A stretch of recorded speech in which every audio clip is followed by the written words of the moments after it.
बिस्मिल्लाहिर्रहमानिर्रहीम। अस्सलाम वालेकुम डियर स्टूडेंट्स, उम्मीद है आप सब खैरियत से होंगे। जमात है हमारी हश्तम, मज़मून है उर्दू। आज हमारा लेक्चर नंबर 13 है, सबक नंबर 5, हमारे वतन का निशान।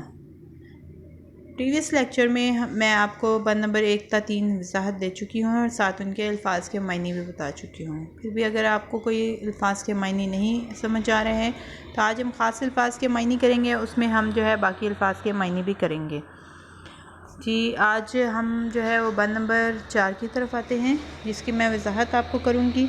बंद नंबर 4 है, ये निशान अपनी ज़रीन रवायात का, ये निशान गाजियों की करामात का, जिनका जोश मुसलसल था तैग रवां, ये निशान ये हमारे वतन का निशान जी। पहले देखते हैं मायने की तरफ। ज़री रवायात, ज़री कहते हैं रोशन चमकदार को, रवायत तहज़ीब को। और गाज़ी, गाज़ी जो जंग से वापस आ जाते हैं ज़िंदा, उनको गाज़ी कहा जाता है। करामात, करामत या ऐसा काम जो कि अकल तस्लीम ना करती हो, अकल से बढ़कर जो काम हो उसको करामत कहा जाता है। जोश मुसलसल चलता, लगातार जोश। तैगे रवां, चलती हुई, मुसलसल चलती हुई तलवार को कहते हैं।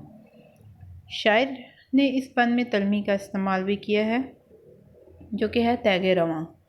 वजाहत में मैं आपको इसका मतलब बताती हूँ। शायर इस बंद में कहता है कि ये परचम हमारी सुनहरी रवायात का तर्जुमान है। यह हमारे असलाफ यानी कि बुज़ुर्गों की बहादुरी, जुर्रत और शुजाअत को ज़ाहिर करता है।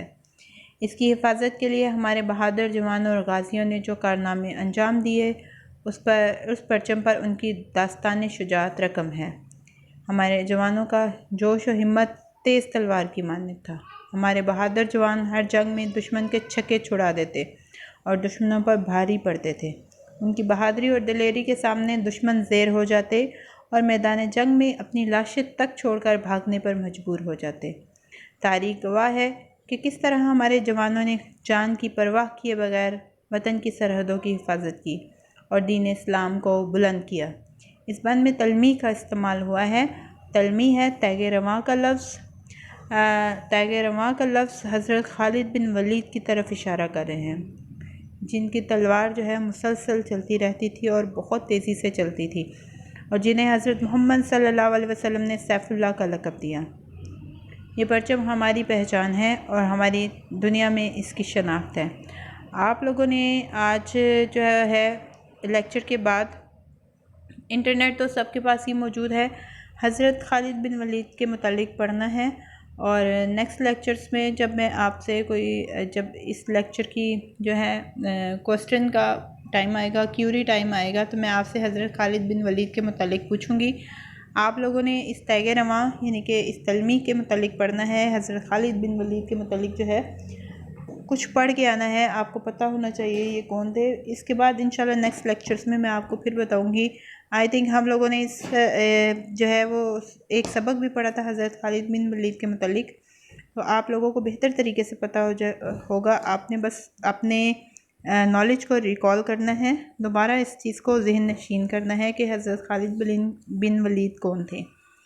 इसके बाद नेक्स्ट बंद की तरफ आइए। बंद नंबर 5, जिनके सीने मुनव्वर थे कुरान से, मुनव्वर रोशन, जिनके चेहरे फ़रोज़ा चमकते हुए, ईमान से, जिनकी हिम्मत कवी यानी कि मजबूत ताकतवर, जिनकी कुव्वत जो है ताकत जो है वो जवान थी। ये निशान ये हमारे वतन का निशान जी। इस बंद में भी उन लोगों का जिक्र हो रहा है कि जिनके सीने कुरान से रोशन थे और चेहरे ईमान से चमकते थे, और जिनकी हिम्मत मजबूत और कुव्वत जवान थी। शायर इस बंद में अपने मुसलमानों को उनके असलाफ के कारनामों की याद दिला रहा है कि वो बुज़ुर्गों और उन बुज़ुर्गों की शान बयान करते हुए कहता है कि हमारे बुज़ुर्गों के सीने कुरान की तालीमात से रोशन थे। उन चेहरों से ईमानी ताकत ज़ाहिर होती थी। उनके चेहरे और पेशानियाँ ईमान की रोशनी से मुनव्वर थे। वो अल्लाह पर भरोसा करते और अल्लाह के रसूल सल्लल्लाहु अलैहि वसल्लम के अहकामात की पैरवी करते, जिनकी बदौलत वो बाहिम्मत, जरी और दिलावर कहलाते। अल्लाह ताला का फरमान है कि एक मुसलमान 100 काफिरों पर भारी है, चाहे जंग बदर हो या सितंबर 1965 का वाक़या। बहादुर मुसलमानों ने हमेशा दुश्मन को नीस्त व नाबूद किया। और ये अल्लाह ताला का कोई हम पर जो है वो ख़ास करम है कि मुसलमान जो हैं वो बाहिम्मत हैं, कवी हैं, बहादुर हैं। हमारे इस्लाफ इस कदर आली शान थे कि वो बाहिम्मत रहते, उनकी क़ुव्वत हमेशा जवान रहती थी। ये परचम अपने बुज़ुर्गों की बहादुरी को भी ज़ाहिर कर रहा है। अब बंद नंबर 6 की तरफ आते हैं। उनकी हैबत से सहरा भी घबरा गया, लर्ज़े कोहो दमन दश्त थर्रा गया, कांप उठी ज़मीं झुक गया आसमां, ये निशान ये हमारे वतन का निशान। जी हैबत कहते हैं खौफ से, दहशत से, और लर्ज़े लरज़ना कांपना, कोहो दमन को कहते हैं पहाड़ को, दमन दामन को कहते हैं। दश्त दश्त तो कहते हैं सहरा को, थर्रा जाना कांप उठना। और इस बंद में शायर कहता है कि हमारे बुज़ुर्गों की ज़िंदगियाँ इस कदर बहादुर थे वो और जुरातमंद थे, उनकी ज़िंदगियाँ इस कदर जो है मजबूत ताकतवर थीं कि उनकी दहशत से जो है वो सहरा भी घबरा जाते थे। उनकी जुर्रत के सामने जो है वो कोह दामन यानी कि पहाड़ और वादियाँ भी जो है वो खौफज़दा हो जाते, ज़मीन कांप उठती और आसमान जो है झुक जाता। कि हमारे असलाफ़ की तर्ज़ ज़िंदगी और कारनामों से शायर मुतासिर होकर कहता है कि हमारी आइंदा आने वाली नस्लें भी उनके नक्शे कदम पर चलें। शायर कहता है कि हमारे बुज़ुर्गों की शजाअत के सामने पहाड़, सहरा और वादियाँ भी हीच थे। उनका जोश और वलवला बुलंद था। उन्होंने इस्लाम का परचम बुलंद करने के लिए सहरा की सख्तियों और पहाड़ की बुलंदियों और पानियों की वुसअतों की परवाह न की। उनकी अज़मत और दिलेरी के सामने ज़मीन भी कांपती थी और आसमान झुककर उनके कारनामों को सराहता था। यह परचम हमारे वतन का निशान है। आखिरी बंद की तरफ आते हैं। ये हमेशा यूं ही लहलहाता रहे, जगमगाता रहे, ज़ो दिखाता रहे। ये अब तक रहेगा यूं ही ज़ो फ़िशां, ये निशान ये हमारे वतन का निशान। यूं ही इसी तरह अब तक क़यामत तक ज़ो रोशनी, जगमगाना, रोशन होना। शायर इस बंद में जो है अपने परचम के लिए दुआया कलमात इस्तेमाल कर रहा है और कहता है कि मेरा परचम इसी तरह लहलहाता रहे, चमकता रहे, लहराता रहे और अपनी रोशनी दूसरों तक बिखेरता रहे। शायर कहता है कि मेरी दुआ है कि मेरा परचम ता क़यामत इसी तरह रोशन रहे। इससे मुराद है कि मेरा वतन कायम रहे, मेरे वतन के लोग सलामत रहें और इसका चांद तारा रोशन रहे और रोशनी बिखेरता रहे।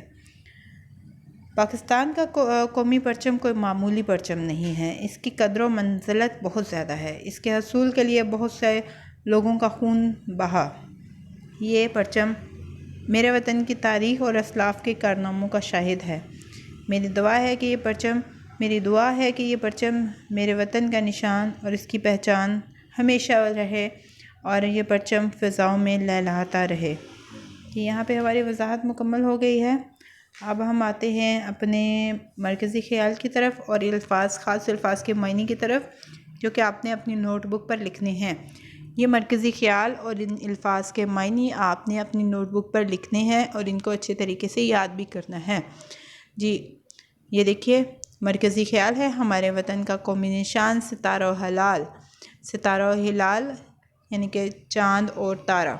हमारी आज़ादी इस्तेकाम होता है मजबूती, खुद मुख्तारी और हमारी इज़्ज़त व अज़मत की अलामत है जो हमेशा कायम रहेगा इंशाअल्लाह। जी अल्फाज के मायने हम देखते हैं। पहला लफ्ज़ है ज़ोफ़िशां का मतलब है रोशन, लर्ज़ा कांपना, तरसा डरा हुआ, सरनिगू झुका हुआ सर, तैगे रवां चलती हुई तलवार, जबीं पेशानी या माथा, मुनव्वर रोशन, फ़रोज़ा रोशन चमकदार, थर्राना डर से कांपना, कोह दमन पहाड़ और वादी को कहते हैं पहाड़ को, अबद हमेशा, हैबत दहशत या रोब दबदबा। जी आज का आपका काम ये है कि आपने मरकज़ी ख़्याल और अल्फाज के मायने याद करने हैं और इन्हें अपनी नोटबुक पर लिखना है। इसके अलावा वजाहत दौरान वजाहत अगर आपको कोई चीज़ समझ ना आई हो बंद नंबर 1 के साथ आप पूछ सकते हैं। इंशाल्लाह नेक्स्ट लेक्चर में मैं आपको किसी 2 बंद की जो है वो तशरीह लिखवाऊंगी। आप लोगों ने नेक्स्ट में अपनी नोटबुक्स तैयार रखनी है नेक्स्ट लेक्चर के लिए, और इसकी वजाहत को आपने 1 से 2 मरतबा सुनना है ताकि आपको तशरीह करने में कोई मुश्किल या परेशानी ना आए, और इन अल्फाज मायने को अच्छे तरीके से याद करना है। शुक्रिया, अल्लाह हाफिज़।